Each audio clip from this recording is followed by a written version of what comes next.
চাঁদপুর সদরের মৈশাদী ইউনিয়নের সরকারি খাল দখল ও কৃষি জমি ধ্বংসের অভিযোগ। কৃষকেরা আতঙ্কে, প্রশাসনের ভূমিকা নেই। চাঁদপুর সদর উপজেলার মৈশাদী ইউনিয়নের ডাকাতিয়া নদীর সাথে যুক্ত সরকারি খালে অবৈধভাবে ড্রেজারের পাইপ স্থাপন করে খাল দখল করে নিয়েছেন স্থানীয় প্রভাবশালী শফিকুর রহমান ভূঁইয়া।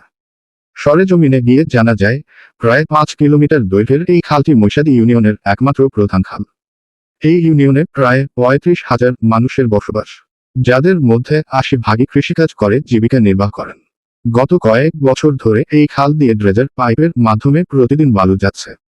বালু যাওয়ার সময় ভাঙা ও পাইপের জয়েন্ট দিয়ে বালু পড়ে খাল প্রায় ভরাট হয়ে যাচ্ছে। সেই খালের পানির স্রোতে পার ভেঙে ফসলি জমির ভিতরে পানি ঢুকে পড়েছে, যার ফলে জমির মালিকরা এখন আশঙ্কায় দিন কাটাচ্ছে। শফিকুর রহমান ভূঁইয়ার প্রভাবের কারণে কেউ তার বিরুদ্ধে কিছু বলতে সাহস পাচ্ছেন না। প্রশাসনও এ বিষয়ে নীরব ভূমিকা পালন করছে। অবিলম্বে অবৈধ ড্রেজার অপসারণ ও খাল রক্ষা না করা হলে এই এলাকায় কৃষি ব্যবস্থা মারাত্মক হুমকির মুখে পড়বে। প্রশাসনের দৃষ্টি আকর্ষণ করছেন ভুক্তভোগীরা।